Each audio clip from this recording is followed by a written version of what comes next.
Hello, everyone, and welcome to today's presentation. My name is Ashley Rumschlag. I'm the VP of Digital Services at domesticshelters.org and Teresa's Fund. I'm joined today by Rachel Myers, our Digital Services Specialist, and Hannah Craig, our Senior Content Strategist and Creator, who will be monitoring our chat and Q&A throughout the presentation. So we are so excited today to hear from Dana Fleitman with SPARC to learn more about recognizing and responding to stalking. Just a few housekeeping items before we get started. All right, so live closed captionings are available for this webinar. To enable, please click More in the menu bar and select Show Subtitles.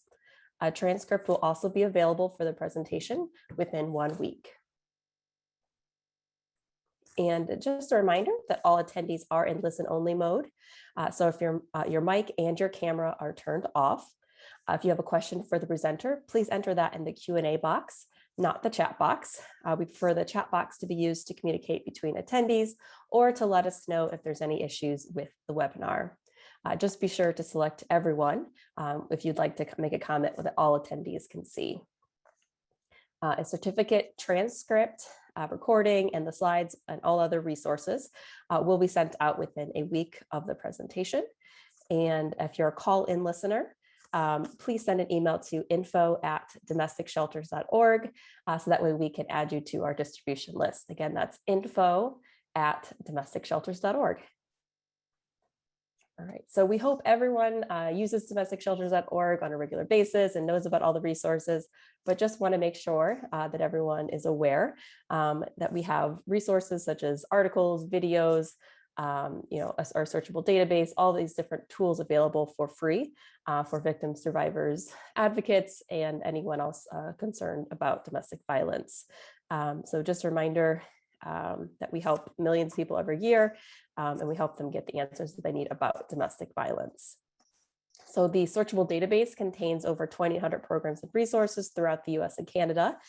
Many organizations use this tool to find referrals for their clients, and we encourage you to do so. And I know most people attending today are aware of the listing that they have on our website, but just want to encourage everyone to take a minute today and make sure that the listing and information is up to date. Rachel will drop a link in to the searchable database where you can find your listing if you're not sure what's on there. She'll drop that in the chat. And if you have any questions about how to make changes or just want to confirm that everything looks great, we'd love to hear from you. Just info@domesticshelters.org. And also US-based shelters can set up a free wish list that allows you to receive donations from anywhere in the world. They'll visit your unique wish list link and purchase items off your wish list that are automatically mailed to your organization's preferred mailing address. We are actually going to be hosting a webinar about this service. So any US-based domestic violence program, if you'd like to learn more about the wish list program, please sign up for that webinar that'll be held next Thursday at this time. And again, Rachel will share a link to that in the chat box. But just a reminder, this is only available to US-based shelters at this time. We also host the Purple Ribbon Awards each year in 2021. So this year we gave away $30,000 in grants to our top winners, and nominations will open up January 1st of 2022 for the next round. And finally, if you're looking for ways to connect with other advocates, please check out our Facebook group for advocates. Rachel will drop a link to this in the chat. And I have a tiny favor to ask of everyone. We encourage everyone to subscribe to our YouTube channel. Not only will you find out when this video is posted as soon as it's available, the recording for this webinar and future webinars, you'll be able to help us reach our milestone of 1,000 subscribers. So go ahead and check out our YouTube channel when you have a moment.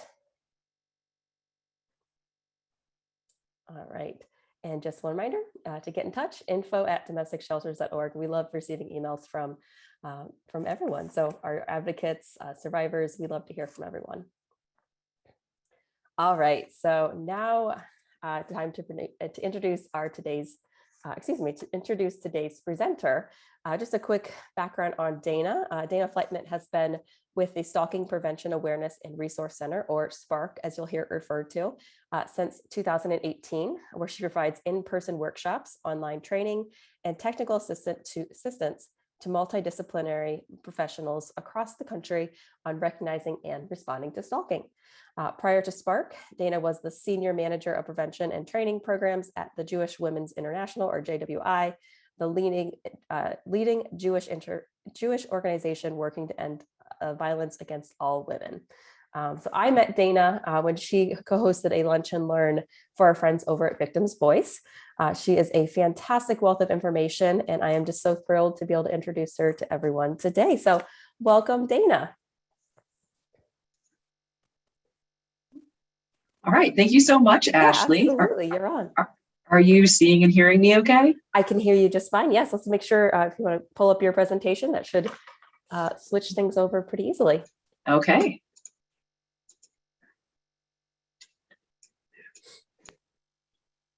All right. Perfect. Looks good. Just going to open up the chat here so I can see all the chatter. And all right, we'll get started.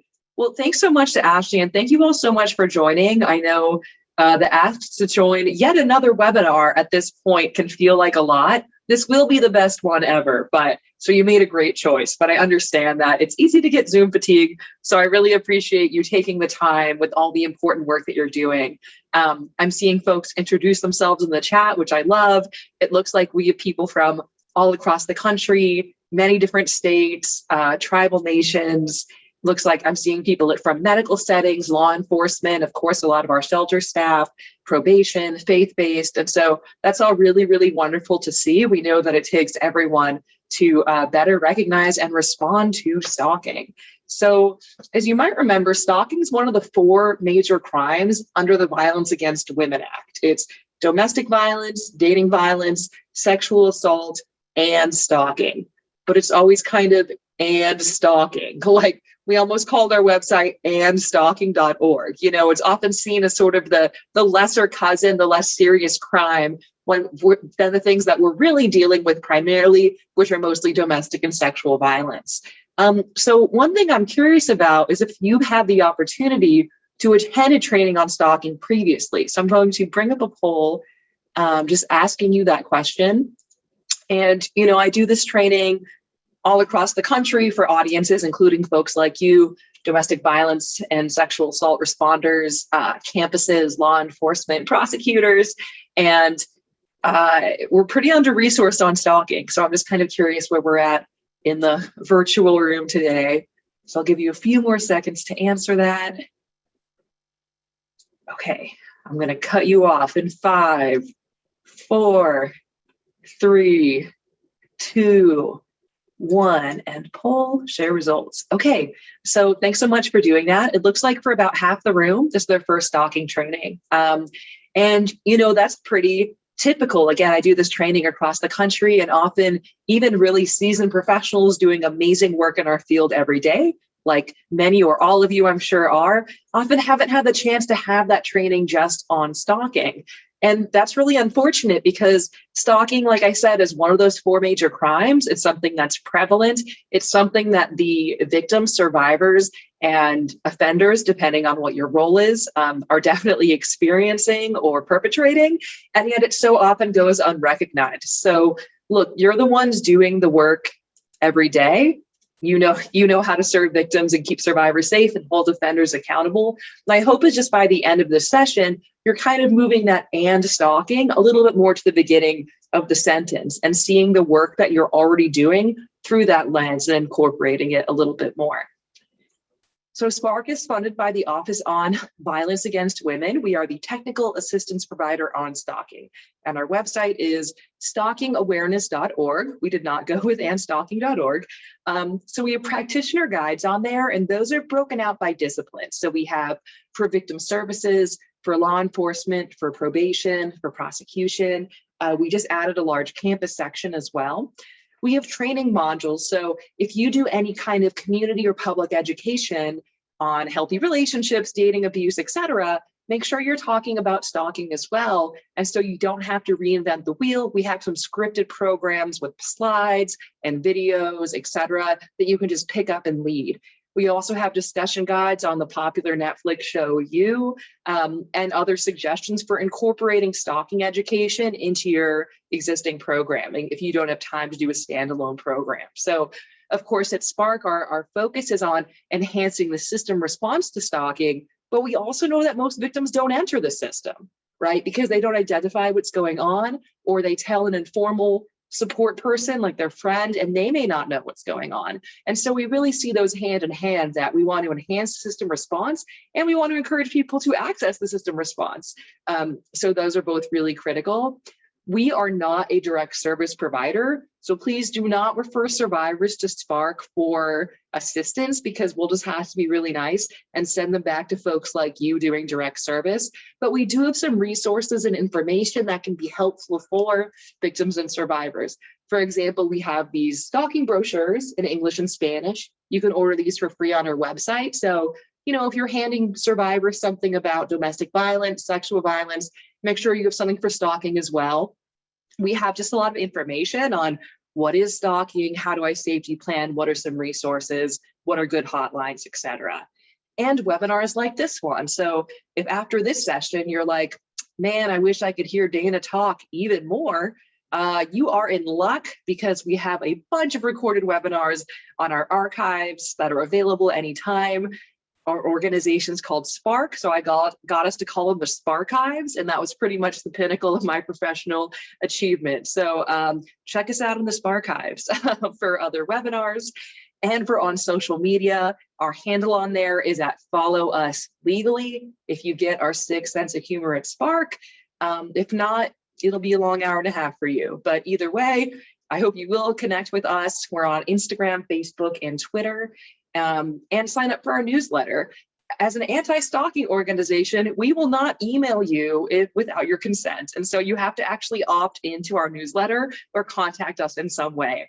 It's not something we send a lot, maybe quarterly, and that'll keep you up to date on new resources. So I hope that you'll connect with us. So why learn about stalking besides, okay, I guess it's one of the 4 crimes, and I like to attend these sort of webinars. Well, stalking is a really critical thing to understand. It is criminal, it is traumatic, and it is dangerous. So stalking is criminal. It's a crime at the federal level in all 50 states and US territories, including the District of Columbia. It's a crime in tribal codes and in the military justice system. It might be a misdemeanor or a felony, or a different class of crime, depending on the jurisdiction and the situation, but it is a crime across the board. A lot of folks don't realize that stalking is actually a crime. And so you have victims saying, well, what, should I call the police because somebody keeps ringing my doorbell or driving by my house? And while sure, a lot goes into a victim's decision to engage the criminal justice system or not, a lot of them don't even realize they could, because a lot of folks don't realize that stalking on its own is a crime, and it's traumatic for victims and survivors. So a lot of times when I do hear stalking mentioned, folks go right to the co-occurrence with physical violence and lethality.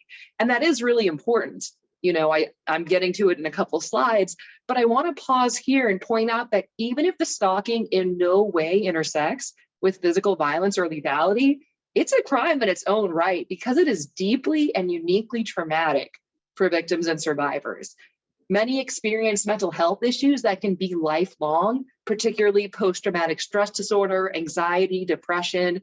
If you think about that kind of anticipatory fear, that sort of waiting for the other shoe to drop, maybe you've had a situation like that where you're waiting for, say, an important call from the hospital or an email from an organization you're really hoping to work for, and you're kind of in that heightened state of any second that something could happen. It could be good, it could be really bad. We have stalking survivors feel like that sometimes for years. So you can imagine the kind of psychological toll that would take in the short and long term. Many lose time from work. 1 in 8 employed stalking victims lose some time. Half of those lose 5 days or more. And stalking victims are typically not a protected class of worker.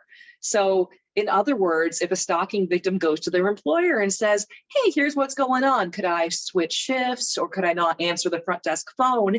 The employer can be accommodating, or they can say that's inconvenient, you're fired. And so we see stalking victims losing employment both because of that lack of accommodation, as well as, of course, interference from the stalker, right? Okay, they parked outside the store. I don't feel safe going in and working my shift. They slashed my tires. I can't get to work. I've got to go to court again. I can't do this. And so we see a lot of that loss of employment, and quite a few relocate. So this really shocked me when I learned this, that 1 in 7 stalking victims move. So think how annoying it is to move when you want to move, right? Even if you're excited and it's all a positive thing, still to get the movers and get your family together and everything, it's expensive, it's stressful, it's not something you do lightly. You have 1 in 7 stalking victims relocating to get away from these offenders. I think that points to how consuming this can be. It's always good to hear from survivors in their own words. Here's a survivor who said, it's not easy to describe the fear you have when you see the stalker or signs of the stalker everywhere you go. I have given up all hopes of ever having a safe life. For the rest of my life, I will be looking over my shoulder, expecting to see him there. And I like this quote because it illustrates what so many stalking survivors have told me, the sense that it's never really over, that I knew the day probation or parole ended, they'd call me, and they did, that they can always come back again. And so it's such a traumatic thing to experience. And stalking is dangerous. It often co-occurs with physical assault and sexual violence, including but not limited to rape. 1 in 5 stalkers use weapons to threaten or to directly harm their victims. And in 76% of completed intimate partner femicide, so that's murder of a female partner by a male partner, in 76% of completed and 85% of attempted, there was stalking the year prior to that murder or attempted murder. And yet so often these signs are often dismissed as, oh, it's just texting, it's just driving by the home, no one's really getting hurt here. And that's simply not true. In fact, this one wonderful researcher we work with, Patrick Brady, went so far as to say that stalking is homicide in slow motion. It is these different acts and behaviors adding up and escalating over time, not always right in a straight line, right? There might be periods of dormancy. There might be periods where it seems this person is gone, but now they're back doing something else and escalating over time to the point of violence. Now, I'm not saying that every stalking case escalates to the point of violence or homicide. That's not accurate. What I am saying is that every week I read cases of violence, homicide, attempted violence, attempted homicide. And when we're finally looking at it, we look back and see this whole history of stalking that was not dealt with the urgency that it deserves. And that's not right. You know, we want to identify that stalking early, handle it for the traumatic crime that it is on its own, and look forward, not wait until something else happens, because stalking gives us that opportunity. It's one of the few crimes where identification and intervention can prevent trauma, violence, and possibly even death. So we really have that chance when we understand stalking and what it looks like and how it's showing up for our victims and survivors. But it's quite underreported. So similar to domestic violence and sexual violence, fewer than 40% of stalking victims report to law enforcement. So if you can tell me in the chat, and I know there's a lot of you, so I may not get to every response, why do you think that is? Why are stalking victims not picking up the phone and calling law enforcement the moment they're saying, you know, this person's kind of freaking me out. They keep contacting me. I don't like it. Someone saying no one will believe them. Yeah, they might fear they won't be believed by law enforcement, by friends, by others. Someone else wrote they're afraid. Yeah, they might be afraid of the offender escalating the behavior. And we know that's true when we involve an authority figure, whether it's law enforcement, campus security, et cetera, that can absolutely escalate that offender's behavior and the risk to the victim. A couple folks saying it's hard to prove. Absolutely. I feel like it happened, but I don't have the evidence. I can't prove what happened. You know, they showed up and they yelled a bunch of stuff at me and walked away. You know, what's the point of even calling? They're not going to do anything. Someone wrote, they don't think it's criminal enough to report. Yeah, I think that's a really key one, that not only is there the fear of the responders minimizing it, which can absolutely happen, either not believing it or saying it's not that big a deal. We also see a lot of victims minimizing the situation themselves. And not uniquely, but I might say especially with our young adults, this sense of, I don't want to make it a whole thing. I don't want to get anyone in trouble. Maybe I'm overreacting. Is this really serious enough to involve anyone? So we see that minimization really all around that. I'm just looking through here and seeing they don't see it as a crime. Yeah, a lot of folks don't even realize stalking is a crime. They could consider reporting. Absolutely, negative interactions with police before. Maybe they or a friend have had a negative interaction where police didn't believe them. Maybe they're from a marginalized community where calling police is not the first move. Absolutely. And they feel that nothing will be done about it. So an embarrassment, yeah, just feeling it's a private or personal matter. So thanks so much for doing that. I know I didn't get to everyone's responses, but I think that you're hitting on a lot of the biggest things, right? It's hard to prove. We don't know if we'll be taken seriously. We ourselves might be minimizing it, and we don't always have that evidence. And we might be afraid of escalation or just embarrassed and feel it's a private matter. We don't want to, do anything about it. But let's say they do report. So this was a study in the state of Colorado, about 1,800 cases of domestic violence. So these are being reported to law enforcement. Of these, about 298 involve stalking, about 1 in 6. So like you all said, stalking can be hard to prove. We're not always reporting it to police, lack of evidence, etc. But we have 298 cases with clear documented evidence of stalking. How many cases do you think were charged as stalking, like got a stalking charge? It was 1. Only 1 case actually got the stalking charge. And look, a lot goes into charging decisions. I understand that. But at the end of the day, this crime is not being recognized. These victims are not necessarily getting the support services they need from the victim services side. And these offenders are not being held accountable from the criminal justice side. But it's okay, we're going to fix it today. So today I'm going to talk about what is stalking, what are some common stalking behaviors, how does stalking intersect with domestic and sexual violence, and then some big picture tips for responding to victims. So I keep saying stalking's so bad, we have to do something. Okay, what is it exactly? Well, there's the behavioral definition and your statutory or legal definitions. I know we have an audience today, plus a few folks from Canada. Every state has a different stalking statute. And so it's really important to know both the behavioral and your statutory definition, because you want to know when something's stalking so you can safety plan appropriately and help the victim.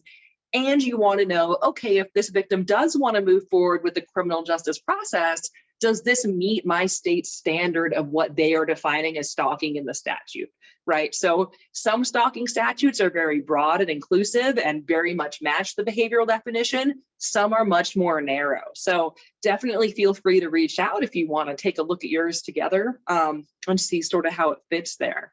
But because we're a national audience today and we're really talking about victim safety primarily, I'm going to focus on the behavioral definition because that's what's stalking really looks like and what stalkers really do.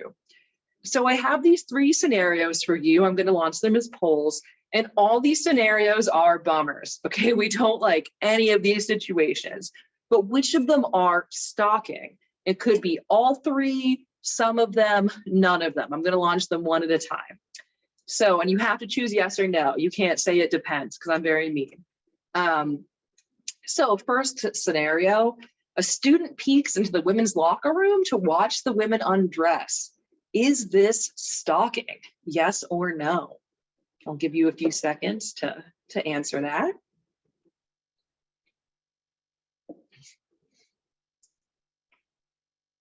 Okay, I'm going to close it down in 5, 4, 3, 2, 1. Okay, it looks like we've split the room. Most folks saying no, but about a third saying yes. That sounds like stalking. Okay, great. Next scenario, this ex-partner spreads vicious rumors about their former partner on social media. Does that sound like stalking to you? I'm seeing the votes come in, again, splitting the room. I'll give you a few more seconds. All right, I'm closing it down in 5, 4, 3, 2, 1. Okay, interesting. Actually quite similar to the first set, about a third saying yes, 2/3 saying no. And last but not least of these scenarios, this terrible supervisor. She's regularly asking her employee personal questions, mocking him in meetings, sending emails at weird hours, being verbally abusive when he doesn't respond. Is this stalking? Yes or no?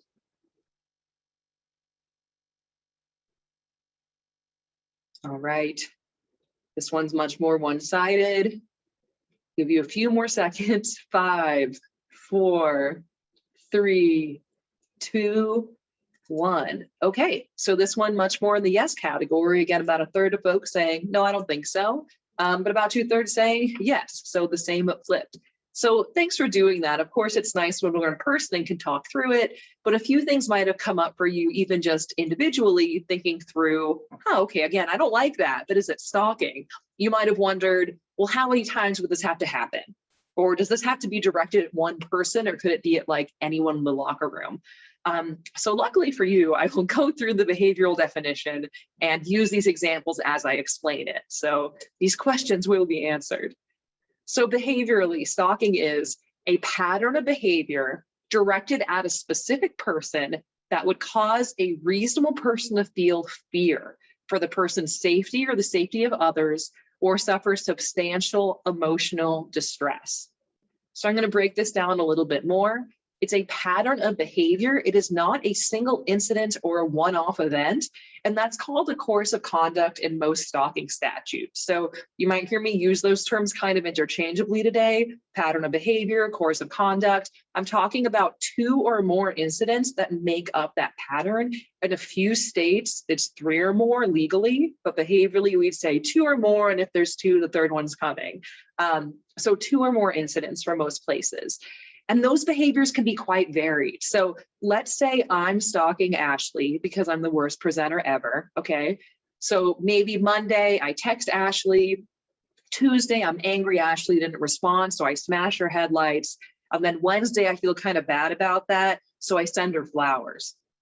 All of those are stalking behaviors. And so stalkers often combine acts that are crimes on their own, like that vandalism, property damage, with other behaviors that aren't crimes on their own, but can become criminal in the context of a stalking case. And so this is challenging because in our field, we tend to be quite incident-based. That's both for criminal justice and for victim services as well sometimes. And we might focus on the most obvious thing. So like that smashed headlight, we get it, we can see it. We might be thinking, okay, how do we keep your car safe? Let's safety plan around that. You know, what are your alternate forms of transportation? And all that's great to do, but let's take a step back and see, is this an isolated incident, or is it part of a bigger course of conduct? Because that same victim may or may not think to disclose to you, oh, and I'm getting weird packages, and I keep getting text messages, and I keep getting hangups at work, and I'm pretty sure it's this person. They may or may not think that's relevant. And so whenever you see something like this, you know, your first job is to think, is this an isolated incident, or is it part of a bigger pattern? What else is going on here? So it's a pattern of behavior, and it's directed at a specific person. So in that first scenario, where an offender is peering in the women's locker room, that might still be a crime. That on its own would not be stalking, because it's just one incident. And I don't say that to minimize it, obviously, but it's, it's a single incident. They'd have to do something else. And if it's for whoever happened to be in the locker room, that's not really directed at a specific person. Now, what could totally become stalking? Let's say that offender then takes a picture of a woman undressing, finds her on social media, and contacts her, right? Okay, now we could be looking at stalking, absolutely. We have 2 or more, we have that specific person. But that act on its own, that kind of peeping Tom, opportunity moment, is probably not a stalking case, because stalking, again, is directed at a specific person. That being said, we often see what we call target dispersion, which is maybe an offender is targeting, say, their ex-partner. Ex-partner starts dating someone new. Okay, so now the stalker is targeting their ex and the ex's new romantic interest. And a stalker is likely to reach out to a victim's family, friends, colleagues, housemates, others, to try to gain access and information about that victim. So certainly a lot of folks can be involved and even considered co-victimized in a stalking case. But behaviorally, we still see that directed at a specific person because that offender is trying to get to that individual and they might use other people to do it. It's also possible for an offender to stalk multiple people, like just two members of a couple or members, leadership of a certain group. But we're looking at specific people, not just anyone random, right? So it's directed at a specific person or persons and would cause a reasonable person to feel fear. So fear of what? Well, for their safety or the safety of others, or suffer substantial emotional distress. So substantial emotional distress isn't I'm annoyed or I'm having a bad day or I feel frustrated. It's really thinking about fear and safety. So your physical safety and your emotional safety. Emotional distress means that you feel you're being watched, tracked, monitored, that your life is being invaded, that your life's being interfered with in a significant way, that your day-to-day living is being impacted by the stalking situation. So it's not just annoyance or frustration. And so fear is really critical to understanding stalking. And it's actually what separates stalking from a behavior it's often confused with, which is harassment. So harassment is typically that repeated behavior that would make someone feel angry, annoyed, frustrated, create a hostile environment. And harassment can be quite serious. I'm not trying to minimize it in any way, but it's not necessarily scary. So if my supervisor is emailing me at 3 a.m. and then yelling at me at 9 a.m. and calling me names in front of the staff, like, she's terrible, I feel really disrespected, is my job okay? Like, I'm worried, right? And I'm upset. I'm not afraid of her. I'm just like, she's the worst. But let's say that I'm driving home. I'm pretty sure I see her car a couple back. She emails my husband. I don't know how she got his email. She texts me a picture of my dog, me walking my dog, and says, why are you doing that instead of working? Okay, now I'm scared because I'm like, wow, this person seems very fixated on me. What is their end game? What do they want from me? Are they going to hurt me or something? And so harassment can be part of a stalking course of conduct or become stalking, but they're a little bit distinct. And that's important because stalking is typically a higher risk level than harassment. So your stalking victims on average are in more danger than a harassment victim. And in terms of your charging and adjudication options, stalking is usually a higher charge than harassment is. And I see this misused all the time. I'll read something that says, like, she got 50 death threats. It was extreme harassment. Well, I don't know about you. When I get my death threats, I'm not just annoyed, I am scared.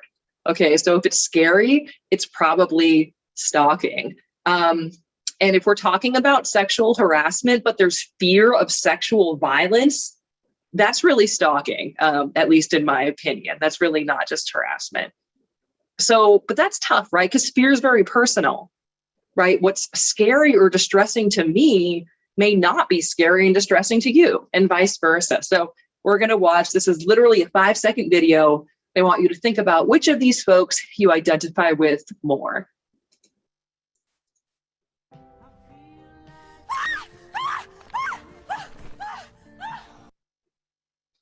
Yep, that's it.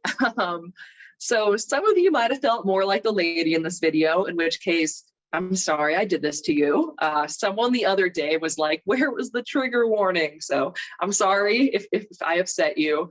But my guess is that a lot of you, my hardened victim advocates and crime services folks, probably the space on the screen is resonating with you a little more, or at least we can understand where this guy's coming from, right? Like, okay, it's this tiny spider, you are losing your mind, can you calm it down? But what if I told you that this woman was bit by a spider last year that looked just like that?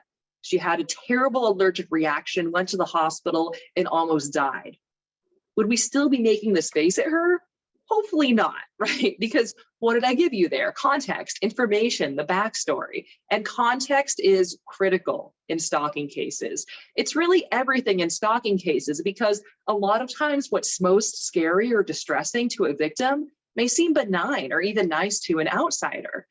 For example, this was a case where this woman called the police. She was hysterical. And all she would say was, there's a cup of coffee in my car. So understandably, the police are not sending out the SWAT team. They're kind of like, good for you, what's the big deal here? And eventually she calmed down enough and said, he's here. So it turned out this was a stalking survivor who had also been abused by an ex-partner, relocated, address confidentiality, new job, the whole thing. Really thought she'd covered her tracks. She leaves to go to work that morning. She gets in her car. There's a cup of coffee with his old nickname for her on it. So I can't see you, unfortunately, but usually when I tell that story in person, people go like, ugh, or like, right? And what that tells me is a reasonable person would feel fear. It's really scary when we know the whole story. But if all we see is this artifact of there's coffee in the car, we're like, oh, cool, it's getting, winter's coming. I wish my car came with that. Like, what's the big deal, right? And so something may be scary to the victim, but not to you as the responder. And so when you want to understand that better, there's some good questions to ask. So ask them things like, what about that was scary to you? What message did that send to you? What's the story behind that? Does this happen before? What did it mean then? Because those behaviors often have specific meanings only understood between the victim and the offender. The classic example is an offender saying something like, I'll send you roses the day I kill you, right? So the victim gets roses, is terrified. Everyone around the victim is saying, oh, this is so lovely, because they don't know that specific meaning. And it's context that makes stalking scary. And it's often context that makes stalking, because it's what else is going on? How are these behaviors adding up? And that's what makes it both stalking and potentially criminal as well. So that context is really important. And the truth is there's no better risk assessment than a victim's own fear. In other words, if a victim's afraid or in distress, even if you as a responder are like, look, I'm trying, but I don't really get why, they probably know something you don't. They probably have a good reason. So we're going to watch the next few seconds of this video and see how it plays out.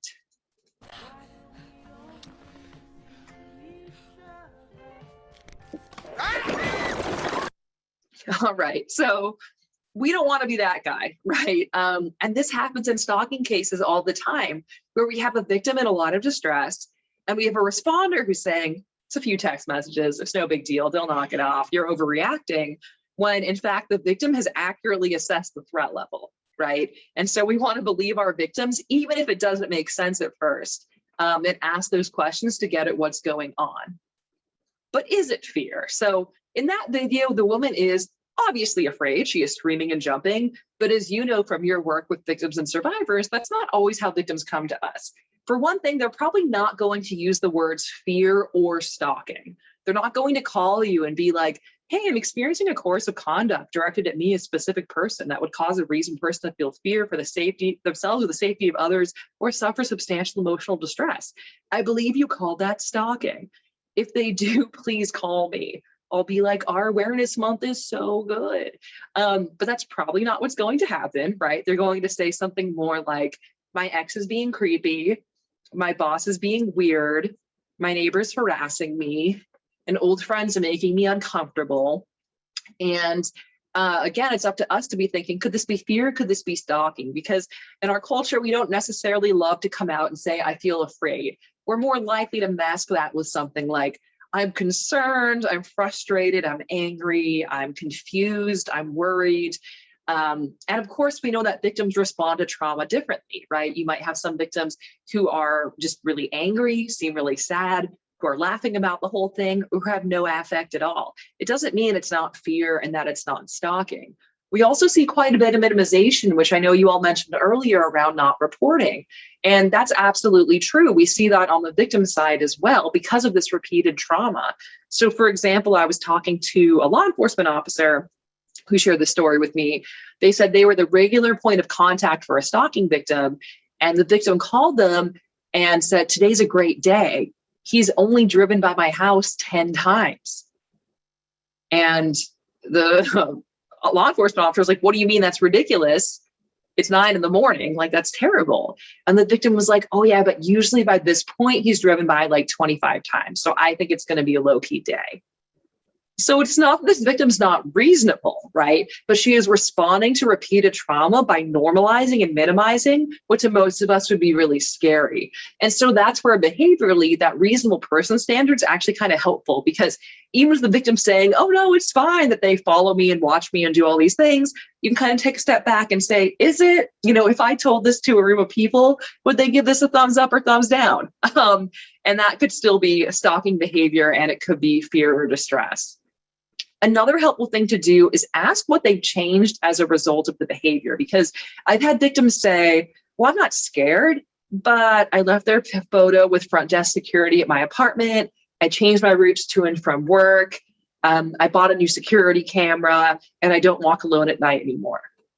Okay, so that's not to call that victim out or anything, but those aren't things you do when someone's kind of annoying you, right? To me, that certainly indicates a level of fear or emotional distress where victims are taking steps to really create that distance to enhance their own safety. So ask about those accommodations. Have they changed? Okay, they kept calling me, so I changed my number. Have they changed their accounts? Have they blocked people? Have they spent money on a new security camera, on Nest Cam, on a new lock? Are there financial impacts that you can see? And also talking to witnesses, have they called the daycare and said, hey, make sure no one else picks my kid up, when they didn't used to call like that?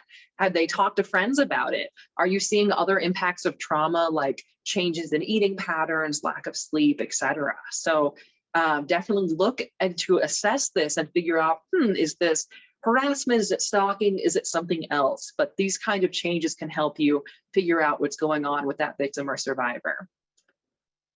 Any questions on the behavioral definition of stalking before I move on to prevalence and behaviors?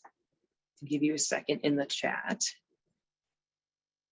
No, I nailed it. You loved it. Okay, cool. So I'm going to keep moving, but feel free to add anything in the Q&A.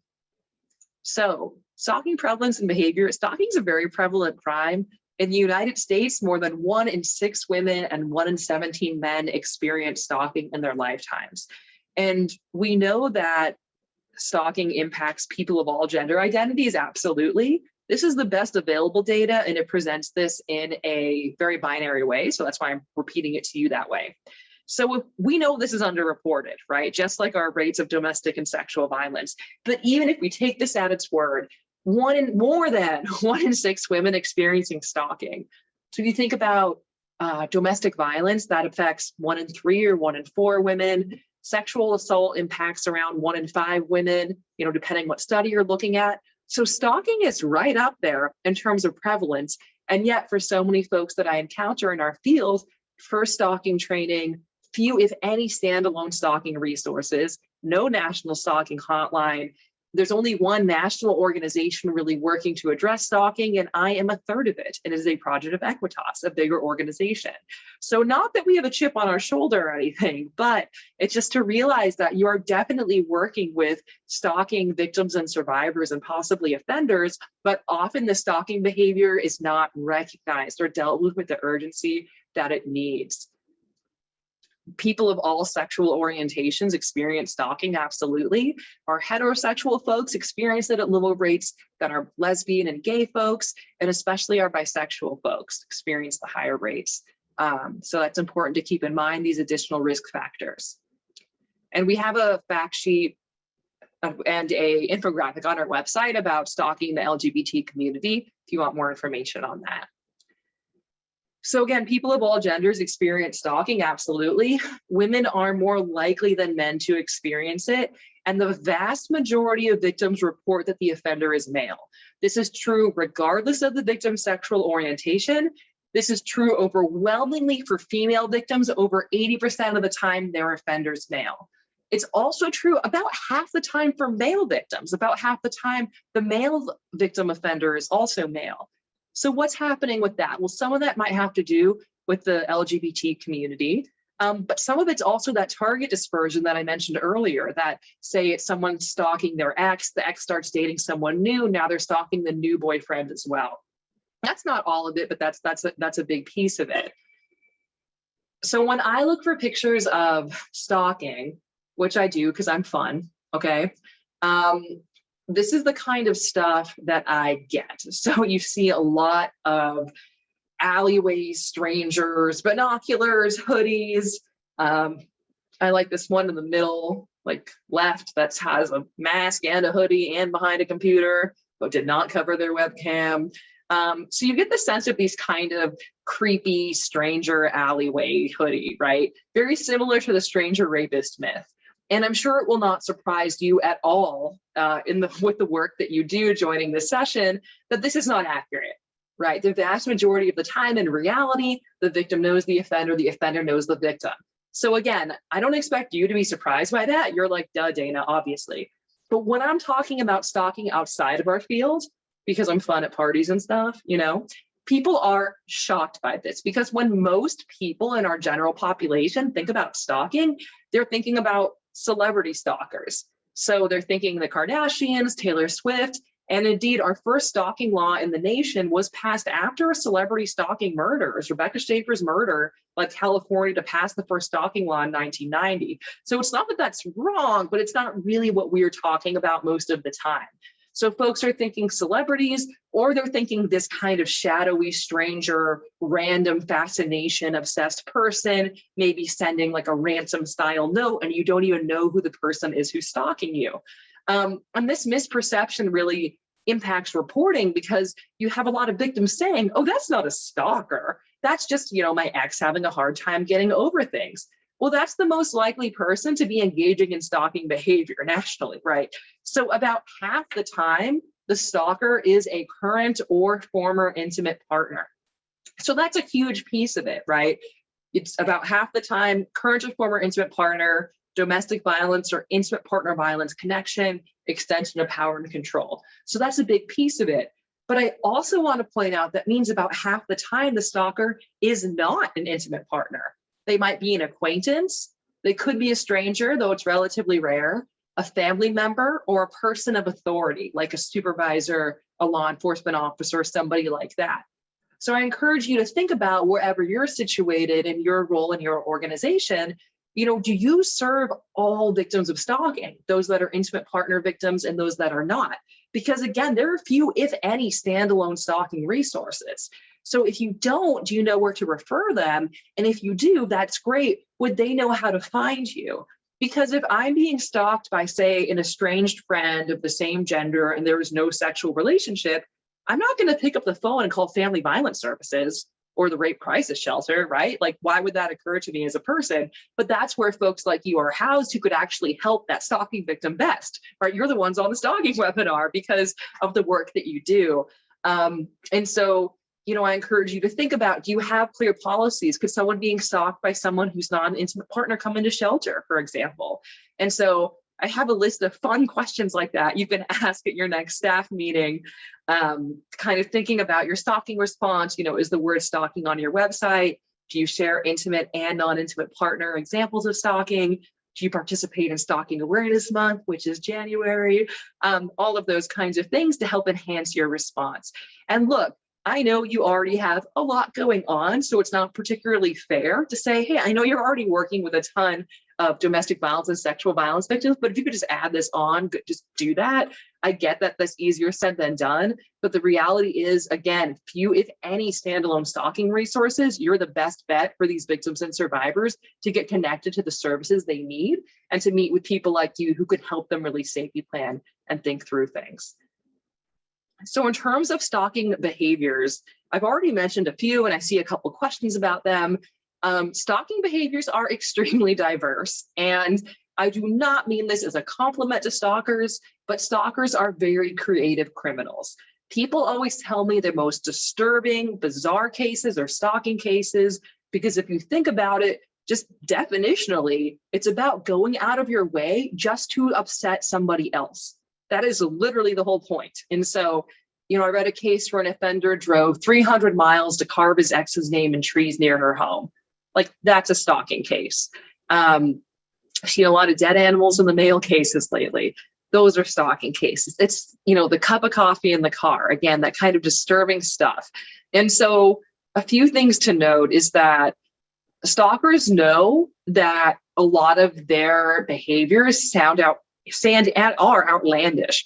And so if you ever hear a victim say, hey, I know it sounds crazy, but that should be a red flag. This might be a stalking case, because offenders are engaging in these bizarre behaviors that are often highly contextual and personal, just to make it hard to prove, to make it hard to explain, to make the victim sound or feel like they are crazy. And so if a victim ever says this to you, you should be thinking, tune in, could this be a stalking case here? So there are so many stalking behaviors, and this is a really helpful framework, I think, from this wonderful researcher, T.K. Logan, that helps us expand on our thinking here.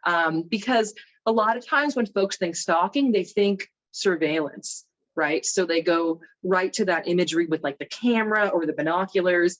And statistically, cases are more likely to be identified as stalking when there's surveillance involved. And surveillance is a part of a lot of stalking cases, but it's not the only thing, because anything scary that isn't the first thing that's happened could be stalking. And that's a whole lot of things. And so I'm going to go through these categories, explain what they are, and a few examples of each. Feel free in the chat. I mean, you're the ones on the ground doing this work with victims. So if you've seen cases including these behaviors or others that aren't mentioned, please, obviously with victim confidentiality in mind, feel free to share them in the chat, because it's always great to hear what's happening on the ground. So these categories intersect and overlap, and that's fine, but it's just to help us kind of expand our thinking. So surveillance is pretty much what it sounds like. How is the offender tracking, watching, monitoring, gaining information about that victim? So that could be in person or using technology. And of course, we see a lot of stalking through technology, especially these days, right? Putting a GPS on the car, installing stalkerware on someone's phone or device, looking at what they do on social media just to see, oh, where are they hanging out? Who are they hanging out with? Where are they checking in? But good old-fashioned stalking in person, still quite popular. So just showing up, driving by the home, going through the trash, going through the mail. So we see it often in person and through technology. One kind of surveillance that really can't be overstated is proxy stalking, which is a fancy way of saying stalking through somebody else. And so using third parties, sometimes those third parties know they're helping a stalker. It might be an offender saying, hey, I might get in trouble here. Can you go check on this person, report back to me? Go take a picture of the house and make sure they're at home, like that kind of thing. So we absolutely see that kind of proxy stalking, right? That sending a third party. But sometimes those third parties have no idea they're helping a stalker. It could be calling a supervisor and saying, hey, I have to give something to this person. When does their shift end? So I make sure I get there before that. Or, hey, you're the neighbor. It's snowing. Did they get home okay? Do you see their car in the driveway? Right. And so we see that kind of third party stalking. And of course, that can happen in person through an in-person conversation or through technology. Maybe the victim has blocked that offender on social media, let's say, but through those shared networks, since they know each other, they're now seeing their information through somebody else, a mutual friend. So we absolutely see that kind of surveillance, as well as things like, planting cameras in the home, hacking into accounts, etc. And I'm seeing a couple folks in the chat. I'm sorry, I can't read it all because I don't want to get too sidetracked here, but someone's saying, yeah, someone has a client who uses their brother to sit in the car outside of the victim's house.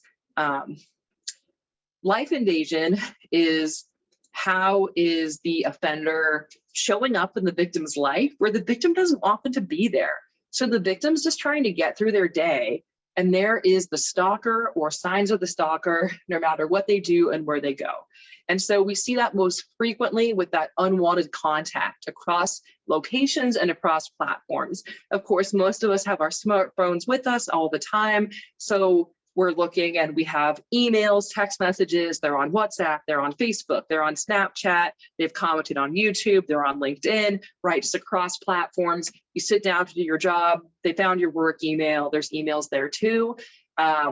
Someone at the front desk says, hey, I've got a call on line 1 for you. And you're like, ugh, it's probably them, right? So just that contact all the time, just showing up, especially at public or semi-public places. So, there's a lot of like, since when do you care about our kid's soccer game? Like, since when do you go to this church, right? But now they're just showing up, or showing up and waiting at the home, at the workplace, at the school, at the daycare, at the gym. Phone calls, including hangups, property invasion. So this is a really common stalker tactic. And while there's no one stalker psychology, it is one that I like to highlight because I think it does point to how a lot of stalkers think, which is one common stalking behavior is to break into a victim's home or vehicle and not take or break anything, but just leave some sign they were there. So maybe they leave a can of soda, that's the brand the victim knows they always drink. Or they leave the TV on a channel they used to watch together. Or they move a lamp they one time argued about where it should go. And so the victim gets, let's say, home, they know that offender's been there. But they're like, what am I going to do? Call the police and say someone moved a lamp? I'm going to sound crazy. And unless they had their own surveillance system, they can't really prove it.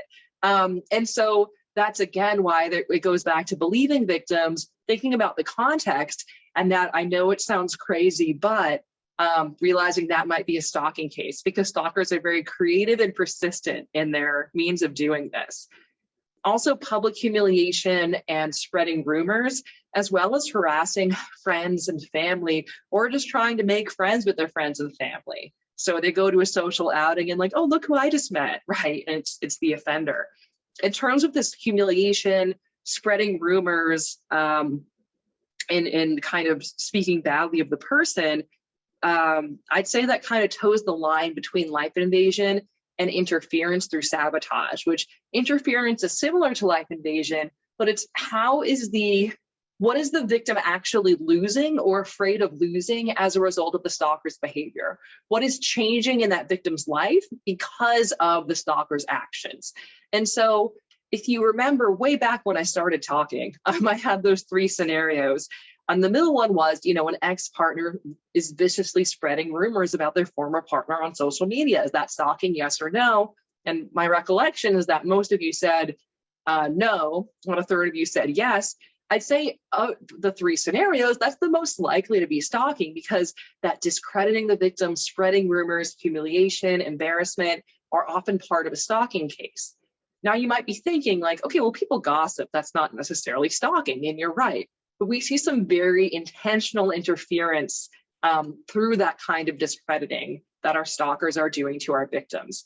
So, for example, non-consensual distribution of intimate photographs, also sometimes known as revenge porn. We don't like to call it that because it's not really about revenge. It's not really about porn. But non-consensual distribution of intimate images is a lot to say, so I understand. But we have offenders who either at one time had those photos taken consensually, took them under a power control dynamic or secretly, or fabricated them entirely, which is increasingly easy to do, to have just fake, these images. And so we've had so many cases where an offender then shares those with the employer, with the apartment building, with a bunch of rumors about what the person likes sexually, and how to contact them, right? And so this victim's trying to get through their day. They don't know who's seen this image, who's heard these rumors, what people are thinking about them. They apply for a new job. Someone Googles their name. There's a weird fake profile showing up. We see a lot of impersonation that can interfere, because if you think about it, all you really need to impersonate someone online is a photo of them and an email. So we see a lot of fake dating profiles, social media profiles that are then, spreading a bunch of lies about the person, as well as that discrediting where the offender tries to make it look like they're the victim, right? So no, they're stalking me. They're crazy, right? Look, I have missed calls from them, or, calling Child Protective Services and saying, they're abusive, or whatever it is to kind of make that victim look bad. And so we see that quite often in our stalking cases, that ruining reputation. We also see interference through financial and work sabotage. So if you just think about all the accounts you have online, and if someone who really hated you got into them, the kind of damage they could do, we see that in stalking cases pretty commonly. So they're withdrawing money, signing folks up for things, dropping people out of things. Not only are they reading, email and correspondence for surveillance, but they're also impersonating, signing up, doing a bunch of weird stuff online. And work sabotage could be the person doesn't feel safe going to work, or it could be as easy as calling customer service and saying, well, no, who did a terrible job with my whatever today? This person, right? And just that discrediting.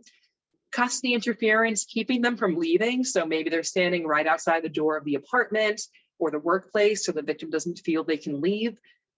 Road rage, sometimes those cases are really stalking cases. Someone's following the person and driving really aggressively. Attacking those close to the victim.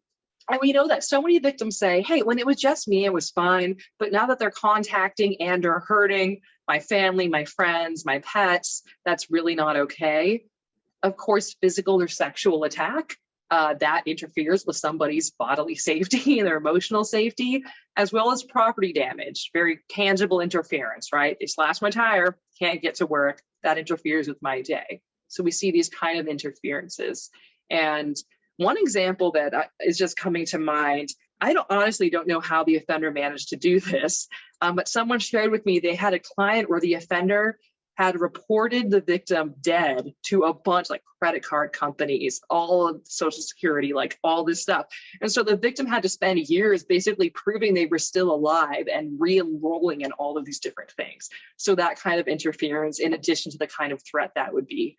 And speaking of threat, intimidation, right? And so hopefully you can see how all the behaviors I've mentioned, and I'm not able to read everything in the chat, but my guess is everything in there is intimidating contextually. Of course, we do get those direct threats as well, those I will harm you, I will do this to you, but a lot of times the threats are more implicit and contextual, which takes a little bit more explanation.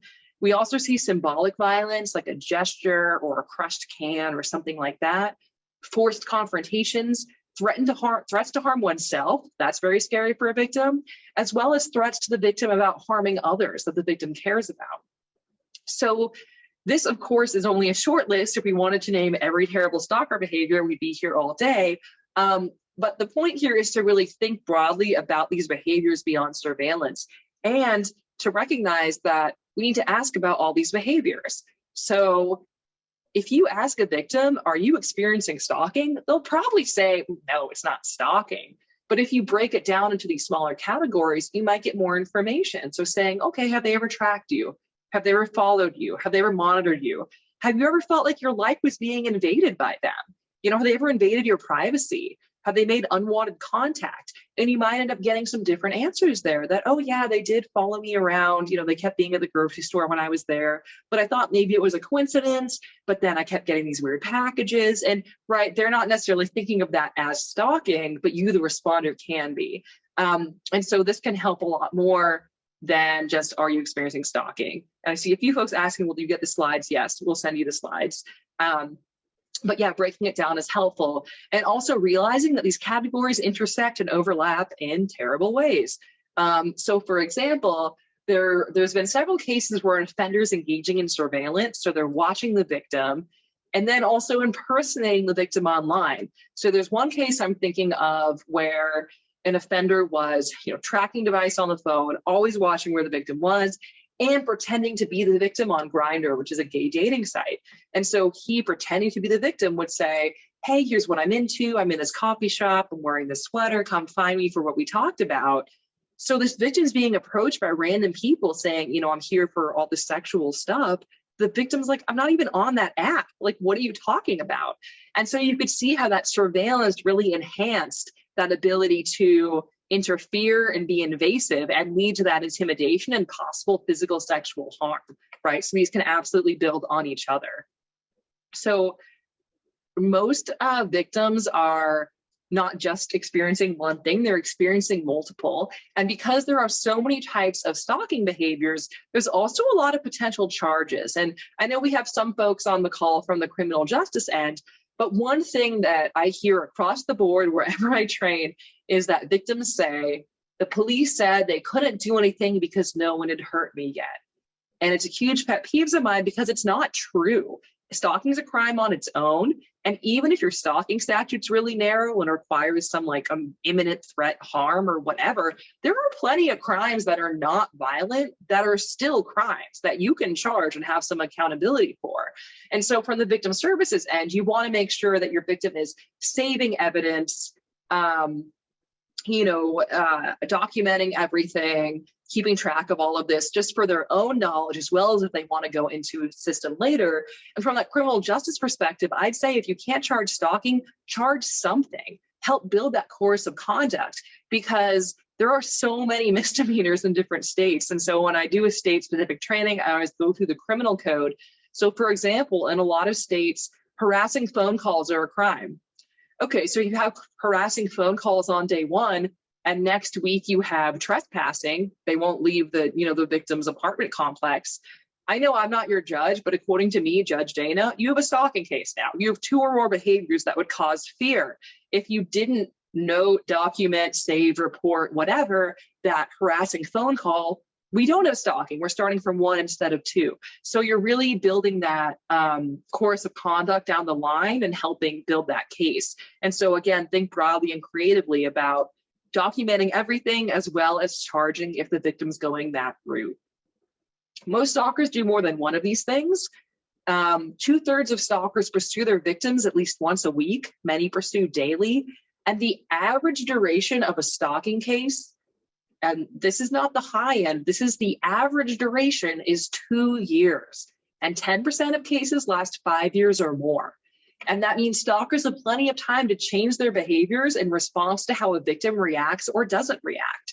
And so, no, we can't read the future, but as much as possible, if you're working with a stalking victim or survivor, we need to not only focus on what's already happened, but kind of be activating, okay, surveillance, life invasion, interference, intimidation, what might happen next? What access and information does this offender have to you?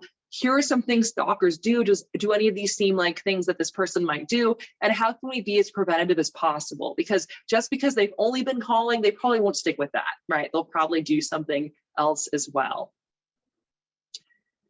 Stalking intersects with other crimes. I already mentioned that stalking, there's a huge intimate partner violence connection, and that about half of stalking cases are related to intimate partner violence, right? Where the offender is a current or former intimate partner. So if we look at our friend, the power and control wheel, which my guess is you've seen before, basically this is highlighting that it's not just physical violence that can be used to extend power and control. It's a variety of different types of abuse that can do that. And so a lot of times in our field, if I hear people mention stalking at all, they usually talk about it like this. They'll say, okay, it was an abusive relationship, the victim left, and the offender began stalking that victim from the day they left. And that can happen, absolutely. But let's take a step back. If during the relationship, the offender is calling all the time, texting constantly, demanding check-ins, puts a tracker on the vehicle, puts a tracker on the device, asking friends and family to ask where they are, that's stalking, right? It's what we might call digital abuse or emotional abuse, and it's stalking. It's both, and it can happen before, during, and or after a relationship. About half the time, it's happening during the relationship as well, but it just gets labeled as emotional abuse or digital abuse. And it is those things, but it's also stalking. And we want to know when there is stalking in an intimate partner violence relationship, because while all stalkers can be dangerous, on average, our intimate partner stalkers pose the greatest threat to their victims. They are our most dangerous stalkers. So why do you think that is? Why are our intimate partner stalkers more dangerous than our other kinds of stalkers, our acquaintance stalkers, or stranger stalkers? Any ideas in the chat about why that might be? They know the victim's vulnerabilities. Yeah, absolutely. And more access. I think you're absolutely right on. The access, maybe at one time they even shared passwords, they shared a home, they know how, they know that person's family, they know how to get to them. And they know what will really scare or hurt that victim. They know a lot of information, they know what vulnerabilities to exploit. And they might have more access in terms of that. Yeah, they might share children. They might have to have continued contact in a way that the victim can't entirely avoid if they expose. So I think you're absolutely right. It could be an extension of power and control, and just on a very practical level, that access that I can guess your password, or I know it. I know where you live. I know where you work. I know where you work out. I know who your friends are, right? So when we're thinking about our risk level and stalking, again, all stalkers can be dangerous. But on average, our intimate partners have the highest presence of threats and violence. And generally, the closer someone is to a victim, the more likely they are to be threatening or violent. Now, note the numbers on none of this are zero, okay? Because we're talking averages here, and all stalkers can be dangerous. But what's interesting is that a lot of people think a stranger stalker is more dangerous. But when you think about it, for the reasons you all just mentioned, actually it's the people who know us best that can cause us the most harm. When you're looking at these acquaintance stalkers, I think it's helpful to assess, is this acquaintance more like an intimate partner or more like a stranger? So, for example, if my acquaintance is, let's say this was my best friend in college, we were roommates, we went home with each other for winter and spring breaks, you know, they knew my password, they watered my plants while I was out of town, and then we have a huge falling out. Okay, I would argue that the risk level there, and they begin stalking me, right, is closer to that intimate partner level than an acquaintance like, oh, they were a classmate, or, you know, they were in some seminar with me and I kind of knew them, or I met them through a mutual friend. Again, all can be dangerous, but you kind of want to be thinking, what is the information and access this person has? A private stranger is just random fixation on somebody. And a public figure is, you know, a celebrity or someone like that. And so, again, all can be dangerous, but in assessing it, you want to think through kind of what is that relationship. So on average, our intimate partner stalkers are the most likely to physically approach the victim in person, be interfering, insulting, and threatening, use weapons to threaten or harm, have their behaviors escalate quickly, and while the recidivism rate is high across the board for stalking offenders, it's even higher for our intimate partner offenders. Also, stalking is, and I'm saying it, I'm not ranking the trauma of any of these situations, but it is a unique traumatization even within an intimate partner violence relationship. Women are more than 3 times more likely to try to leave an abusive relationship when there was intimate partner stalking. That was a more powerful predictor than firearm and prior abuse history. So there is, in stalking, that victimization is so troubling to victims that it is causing more desire to leave than some of these other also very powerful indicators. And victims of intimate partner violence, victims of intimate partner stalking have more separation attempts than victims of intimate partner violence alone. And you've probably heard the statistics. It takes an average of 7 times for a victim to leave an abuser. Well, what's that about? Well, not always, but often that's about stalking, right? That continued contact, that continued extension of power and control, bringing that person back in. And so we know that when they're stalking, it's going to be even harder than it already is often for a victim to leave the relationship. Another study reinforcing the unique harms of stalking within intimate partner violence. This was a study of women with protective orders. All of them had been abused. All of them had protective orders. Some of them have been abused and stalked. For the women abused and stalked, they had higher rates of all of these harms across the board. Everything from verbal abuse and degradation to serious threats, moderate physical violence, severe physical violence, sexual assault, threats with a weapon, attack with a weapon, and injury. Again, across the board, significantly higher when there was intimate partner violence and stalking.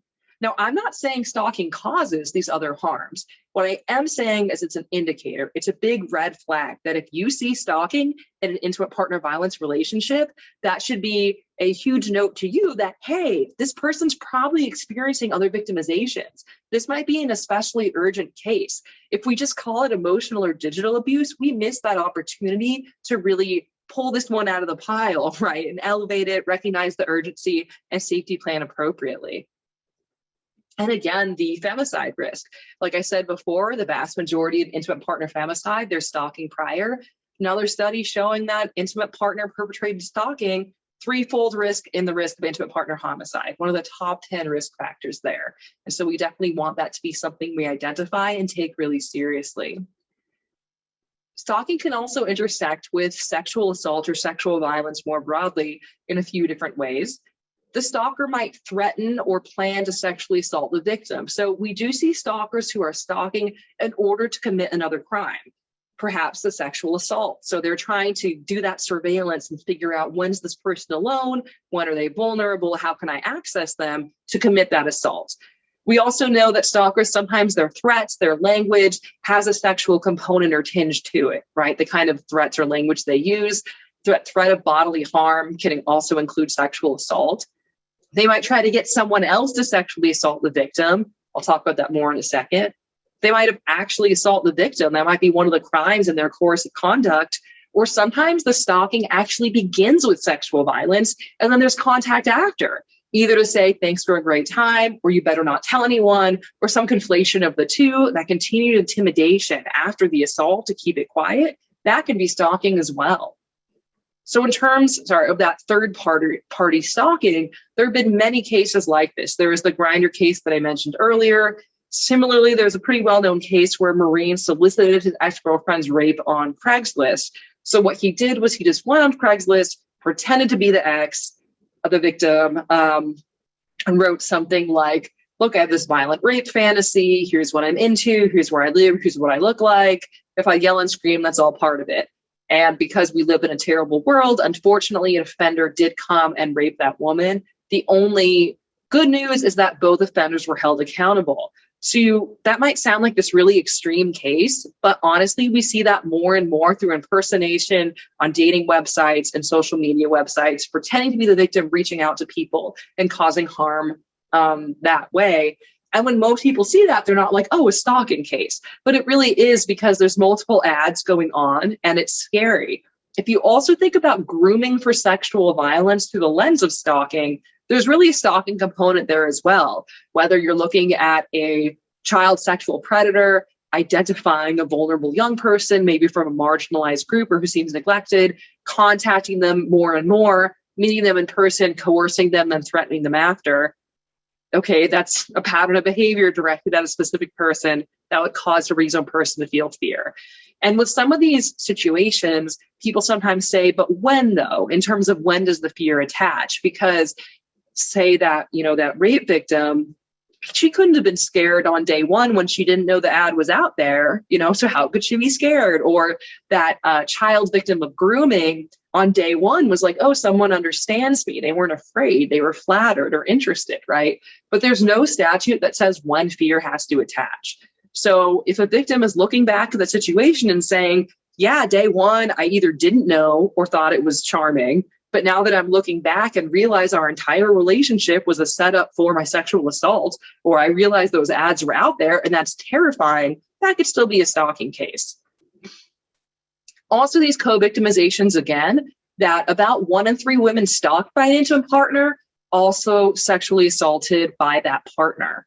And so, of course, you want to talk to your stalking victims and ask them about what sexual violence or intimate partner violence they've experienced. But I also really encourage you, because stalking is so often missed, talk to your victims who are primarily presenting as domestic or sexual violence victims and ask them about stalking, because we're missing these folks and it's likely they're experiencing co-victimization. So I know I keep saying name stalking, you have to call it stalking. And you might be thinking like, okay, you're the stalking lady, so I get that you care that I call it stalking, but like, why do I care? I'm doing this important work. Does it matter what I call it? And I will unsurprisingly argue, yes, it does, for these reasons, some of which I've already mentioned at least briefly. One of those charging and prosecution options. Stalking is typically a higher charge than harassment. If you're doing work on campuses, the Title IX definition of harassment really narrowed. The stalking one did not. So you want to have that adjudication for stalking when it's appropriate. And also, most prosecutors like having a menu of options. And stalking can be a very strategic charge, especially in a domestic violence situation. And prosecutors love it when they understand it. And I'll tell you why. Because if you're prosecuting, say, an incident of domestic assault or battery, the court's going to try to limit you to that 10 minutes of violence or alleged violence. If you're charging stalking, you can bring in the entire course of conduct. So those disturbing details that I've haunted you with, right? The carve the name into the tree, cup of coffee in the car, roses the day I kill you, haunts me, haunts you, haunts judges and juries as well, and paints a much fuller picture of just how terrible this offender really is. You can bring in a lot more, so it can be quite strategic. Also, safety planning. Stalking is often missed in its own traumatic victimization, as well as one that's an indicator of other types of violence. So if we just If we just call it emotional abuse, etc., we miss that opportunity. We want to know when it's stalking so we can be thinking, okay, surveillance, life invasion, interference, intimidation. Let me think about that. Let me safety plan and assess for that. Let me recognize this person might be at higher risk. And victim empowerment. Even if a victim's saying, I'm not going to do any of that. Like, I don't want to change anything. I'm not going to report to police. Even for them to just be able to say, I'm experiencing stalking and that's a real thing and other people experience it, instead of, oh, my ex is being weird or my boss is being creepy. Even just being able to name what's going on can go a long way for a victim or survivor. Thing is, I hear the word stalking used all the time, but often incorrectly. So you might have heard or said something along these lines, like, I was totally Facebook stalking you. I saw you went to Mexico. I guess this is 2019. I saw you went to the grocery store. It looked awesome. And we hear this all the time, right? Oh, I was stalking you on Snapchat. Oh my God, I'm not stalking you. I'm just running into you. And assuming these folks know each other, of course, you can use social media to stalk someone, but that's not really what's going on here, right? A lot of times when people are using this phrase, this, I was stalking you. And so I'm not saying that casual use of this causes stalking, but it does kind of dilute the seriousness of the term, because it creates a false sense that we know what stalking is and it's not that big a deal, when actually most folks don't know what stalking is and it is kind of a big deal. And it's a bit unique to this crime because at this point in our field, I would never hear a professional use the word like rape casually, but I hear stalking used as a joke pretty often. And again, it's unique to this crime. No one says like, oh man, that party last week was so lit, it's arson. Like, that's not a thing. If you say, man, there's arson at my apartment, your friend's going to be like, there's arson? Dude, you got to call the police. There is arson. That's very serious. That we know that our victims are mostly talking to their friends, family, people they know and trust before they're talking to those official responders. And so does that friend say, oh man, that sounds really scary. That sounds like stalking. That's criminal. That's traumatic. That's dangerous. Let's get you some help. Or do they say, okay, but was it stalking or was it stalking? And really minimize it, because that minimization impacts the victims and their ability to identify it. And it also impacts us as responders and the sense of urgency that we have around it. We also see stalking normalized in our media quite a bit, everywhere from our romantic comedies where the protagonist just keeps trying again and again and again and is framed as the good guy, to our cartoons where like SpongeBob will not respect Squidward's boundaries, to our superhero movies where, Spider-Man has to watch over the city to make sure Mary Jane's safe. And what do stalkers say? Oh, I trust you, not everyone around you. That's why I have to watch you all the time. Right. And so it's really across genres. And I think that media literacy is a great way to engage people in that conversation about the normalization of stalking. So in responding to victims, hopefully you've gathered this, but anytime a victim reports any kind of harassing information, consider, is this a stalking case? Is this an isolated incident or this repeated conduct? What else is going on here? We also need to recognize that victims cope with stalking in different ways.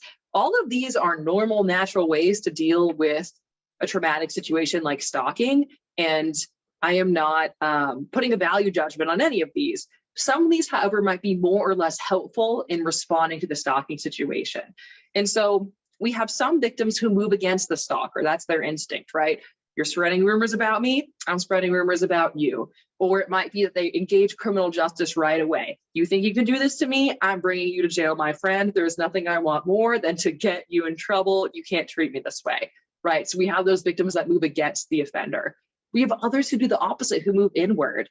We say, I don't want to trouble anyone. I don't want to have anyone I don't want to be in danger. I don't want other people to be in danger because of me. I don't want to make it a whole thing.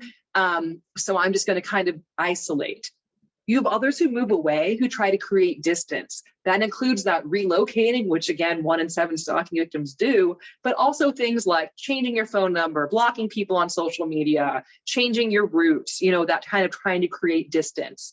We have other victims who move towards the offender to try to appease them. So, okay, they want to talk every day. Maybe I'll try to talk to them like once a week, and kind of appease them.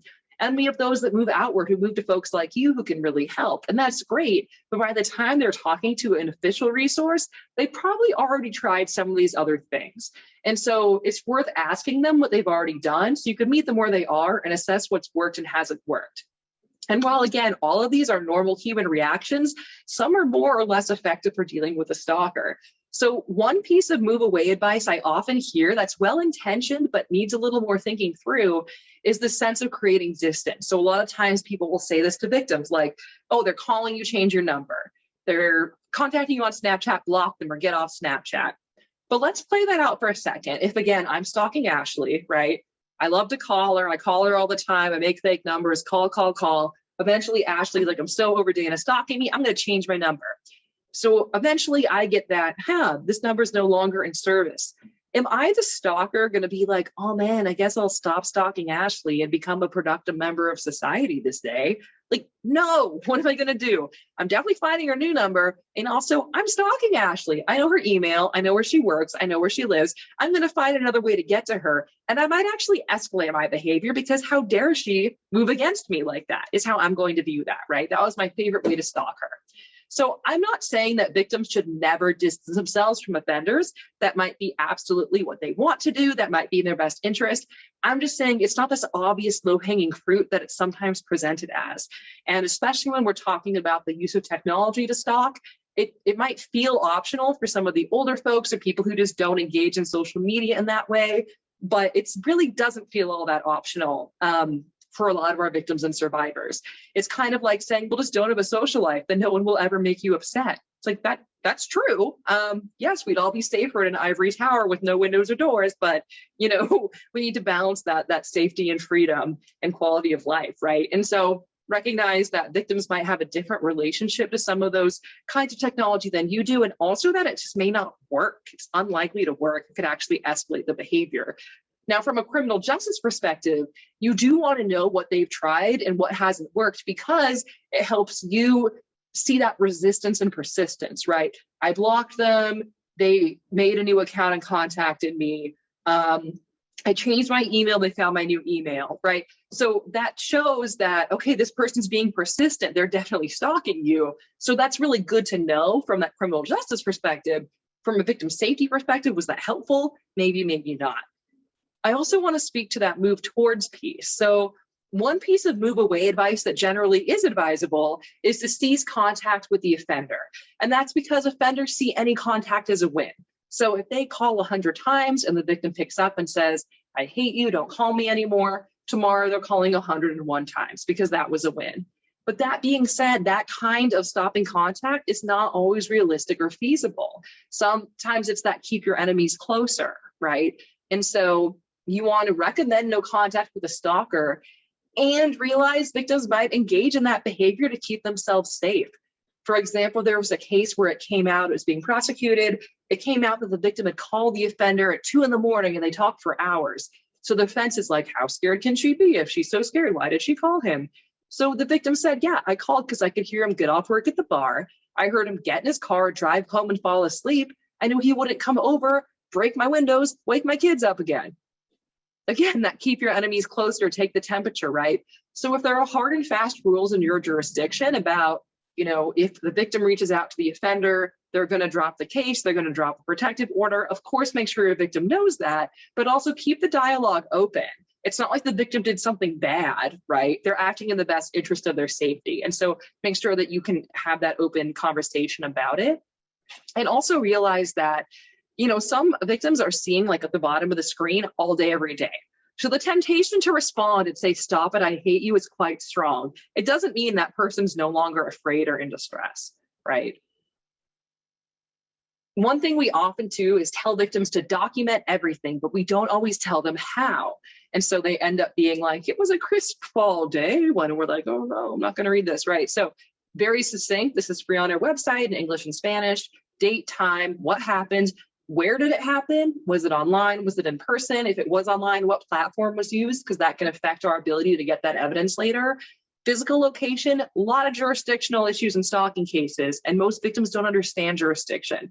So they feel like I called the police, and it's like, yeah, but you live in the suburbs and you called the police in the city, and they're not necessarily talking, right? If there were witnesses, to attach that information.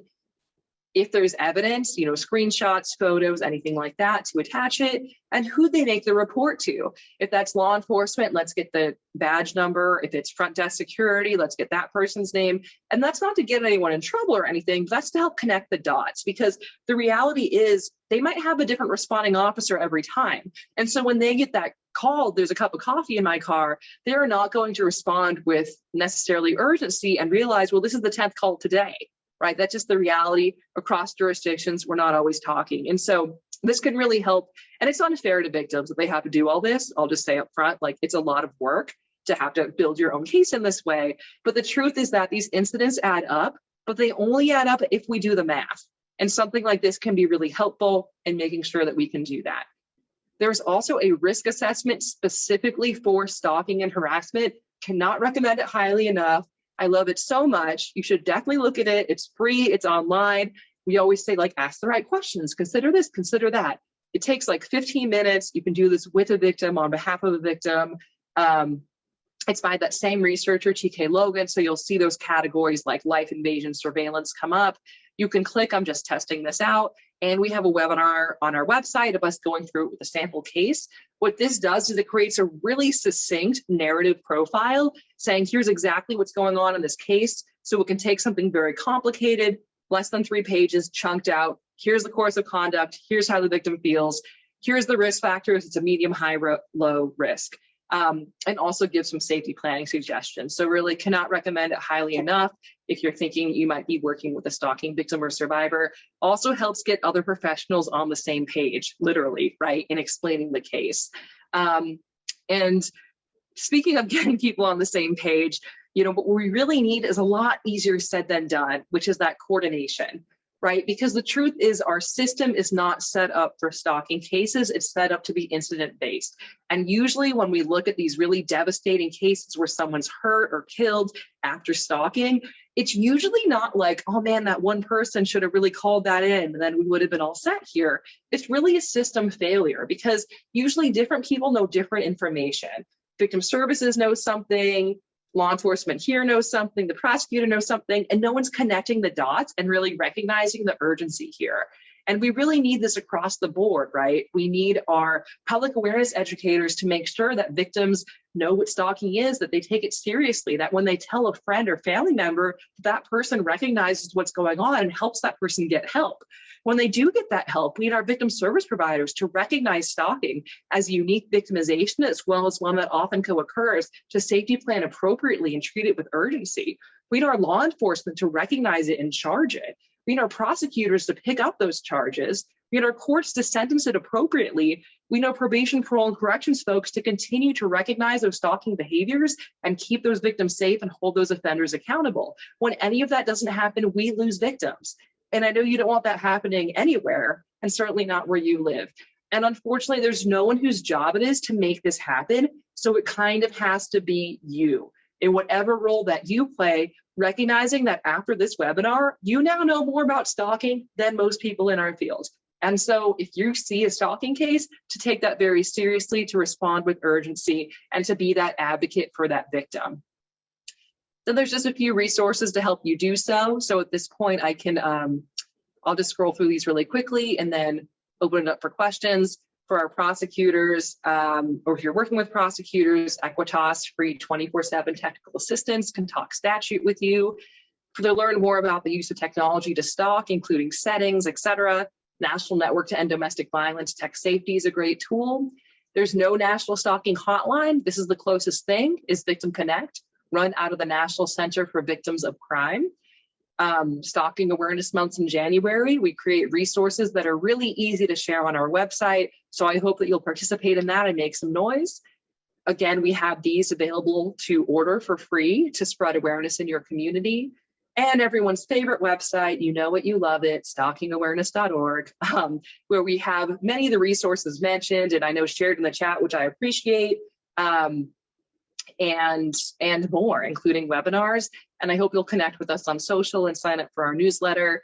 I just want to thank you so much for your attention and for all of your great questions and comments in the chat. For those who stuck around, I know I went a little over time. I know it's easy for me to sit here and say, do this, think about this, use this tool, but you're the ones who are actually on the ground, keeping victims safe and holding offenders accountable. It is all easier said than done, and I totally understand that. So thank you so much for the work that you do and for your attention to this issue. We want to be a resource for you. We are free. We provide training to professionals like you all. So if you're thinking, everyone in my office must hear you, Dana, that can happen. Request a training on our website. And I hope that you'll stay in touch and let me know if we can help you with anything. So thanks so much. And at this point, I'll hand it over to questions. And of course, feel free to email me if you have to go. So I'll hand it back to Ashley finally. Sorry, Ashley. Not a problem. Thank you so much for being so generous with your time. This is such a big issue. Obviously, I know that you could continue to talk probably for 3 days straight on this. So I appreciate you being generous with your time. So I'm going to just run through some questions here for the next 5 minutes. And then if there's any remaining, we'll make sure that those get answered in one way or the other. So one question that came through, is there any data surrounding the percentage of stalkers who are female? I know we've kind of focused a little bit more on males perpetrating stalking. Is that any data on that? There's some. So if you look at the most recent NISBS report, and if you look at small studies, so like in our adolescent population, which is hard to study, we see more equal numbers of male and female perpetrators. Pretty much every other study, we're seeing far more male than female perpetrators. I'm trying to think. I'm not saying that it doesn't exist, but as far as I know, no studies coming to mind that's focusing a ton on female offenders. The studies that we do have show that female offenders are more likely to target like estranged friends of the same gender than ex-partners. Not that never happens, it can. And so, yeah, if you shoot me an email, I can do a little dig and see if I can find anything. But pretty much, and stalking is also understudied. So we don't have the same kind of data that we'd like to have that we might have on domestic and sexual violence. But I will say pretty consistently in like every small study, whether it's just this campus, the state, whatever, we're seeing overwhelmingly male offenders and female victims, though of course it can happen both ways. Very good. Thank you for that. Is there a term for when a victim doesn't feel fearful because they've been so traumatized, that's something that they should be afraid of and it just, they don't have any reaction to it? Is there a term for that? I don't know if there's one term for that. I mean, what I would say was basically what you said. I'd say this person's minimizing their experience because this trauma has been normalized, which is pretty wordy. So there probably is a better way to say that than what I just said. But I think, in terms of stalking, it can be challenging because victims may not recognize the risks themselves. And if you're going through the criminal justice system, some of your statutes are very like the victim must be in actual fear. And that's tough if you have a victim who's saying, oh, no, it's fine, even if you're like, oh, no, it's really not. So that can be challenging. But in terms of a term for that, not that's coming to mind besides just they're minimizing it because of what they've experienced. It doesn't mean it's not scary. Linda actually shared disassociation. I think that maybe would be kind of in the realm of I think that's fair. Yeah, disassociate. I'm disassociating from it, or I'm depersonalizing it, or it's not me anymore. Yeah. Yeah. Let's see. Do threats from a spouse, such as "you better watch yourself" or "you know what I could do with this," maybe while holding a knife, count as stalking? So I think the question here is more around, if they're still with their spouse, a current spouse, and they make threats like, "you better watch yourself." Is that considered stalking? I mean, I would say yes, especially if it's along with these other behaviors. Threats are often part of a stalking course of conduct. So if somebody is, and stalking can happen during, again, about half the time stalking is happening during the relationship as well. And so, yeah, we might see that through surveillance or other tactics, but those threats, whether they're direct or indirect, I think just like with marital rape, you might have people, like if you're talking, you might have some misperceptions about that. And they might say, no, it can't be stalking because they're together or whatever. But in terms of behaviorally, would I say that's stalking? Yes, I would. Very good. Yeah, that's very helpful to understand because it's easy to say, well, if they're married, you can't stalk someone because they're willingly, in living under the same household, maybe. So interesting. Let's just do one more question, then we'll wrap things up. Do you find that stalkers make their presence known to the victim, or do sometimes they try to conceal the activities to the victim? So usually, again, not always, usually stalkers want the victim to know who they are and they want to scare them. So you do get those secret stalkers every once in a while, and they might be sneaky in terms of, I broke into the house and left something and I didn't want them to see me do that. So when they get home, they have a nasty surprise. And they might make it hard to prove that it's them, right? Because of the contextual nature of their behaviors. But typically, there are stranger stalkers. There are times when the victim doesn't know who's doing it, but usually they do know. And the offender's giving themselves away in one way or another.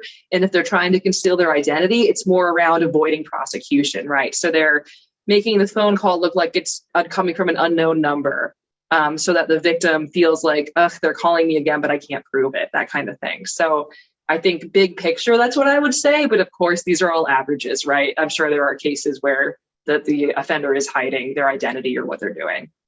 Oh, very helpful to know.